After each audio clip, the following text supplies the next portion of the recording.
The Demon Slayer selection exam is about to come to a close. Will Tanjiro Kamado survive?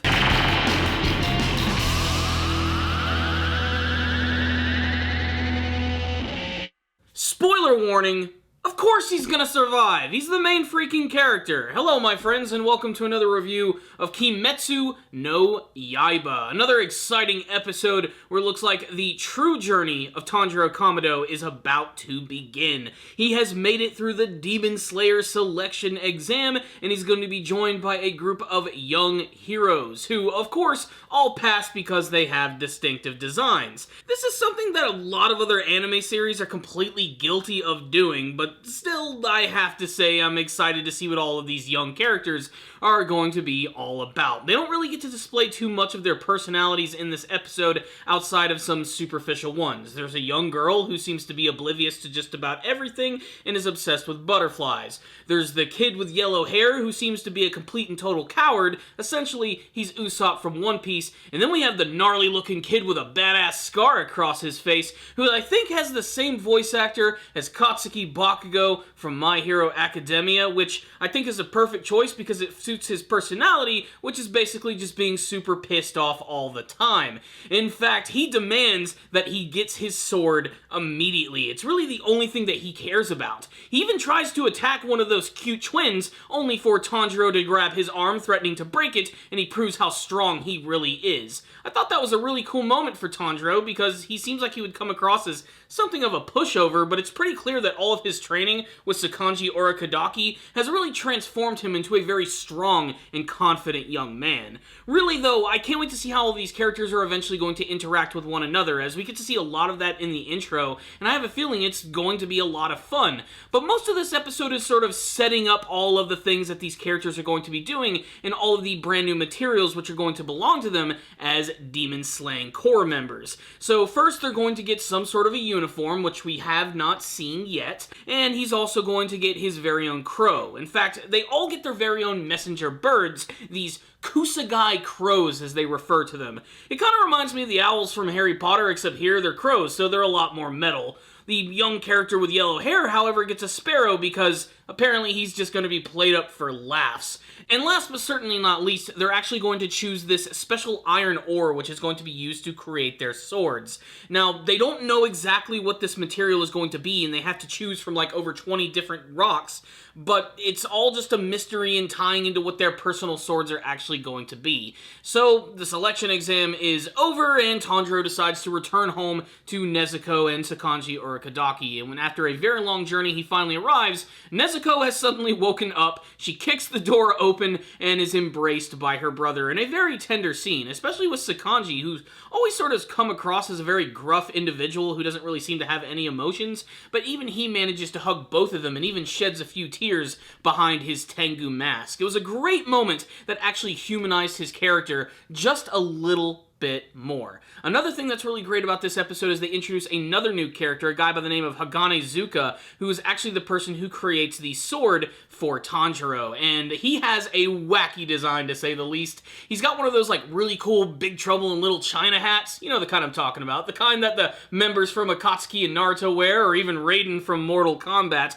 but he also has a really goofy mask, maybe the goofiest that I've ever freaking seen. I'm guessing that a lot of the higher up members of the Demon Slayer Corps are going to be wearing these masks in order to hide their identity, not unlike Sakanji Urokodaki. But he ends up giving him this blade, which whenever the wielder uses it for the first time, it'll actually transform into sort of like a reflection of them and their power, and they desperately want to see it transform into a red color, but actually Tanjiro's becomes a very pitch black, something that's actually kind of rare to see, and I don't know, I think it's going to look really cool combined with his water style abilities.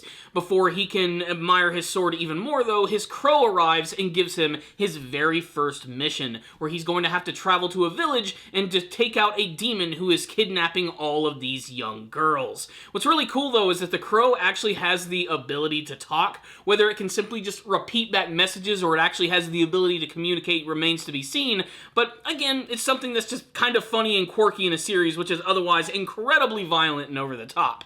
So, what's the rundown on this episode of Kimetsu no Yaiba? Aside from moving the story forward, the episode did a pretty good job of displaying why Tanjiro is such an interesting character. We actually go back to that battle at the end of the last episode where he's fighting against that one demon which has transformed into a giant creature covered with arms. And this combined with this flashback sequence of watching Sakanji actually battle and capture this guy is really important because it displays why Tanjiro is so different from the other characters in the show, is that he actually can have sympathy for demons, even though that they are man-eating creatures. Even after defeating this guy, he actually prays that once this man is reincarnated, he will never become a demon again. We even get to see flashbacks of before he transformed into a monster, how he was this young, timid boy who just had a really strong relationship with his family and with his brother, but due to circumstances, he transformed into this demonic creature who had no control over his bloodlust. Again, I think showing Tanjiro having a little bit of sympathy for demons is something that's going to make him a more interesting character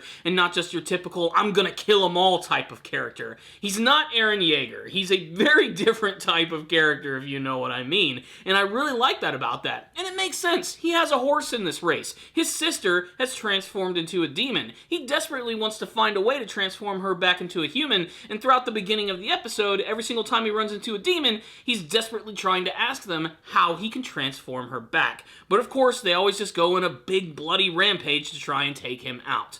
Another thing I liked about this episode is that they slowly hint to show who the leader of the Demon Slayer Corps is.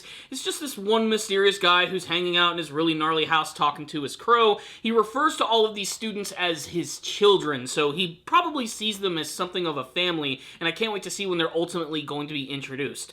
Speaking of touching, this moment had a lot of episodes that I think really worked on an emotional level, whether it was the moment where Sakanji actually hugs Nezuko and Tanjiro, or when actually Tanjiro defeats that demon, we get to see that all of the young spirits of the children who were killed by this guy actually sort of finally are able to rest in peace, including, of course, Sabito and Makamo. It just worked really freaking well in this episode.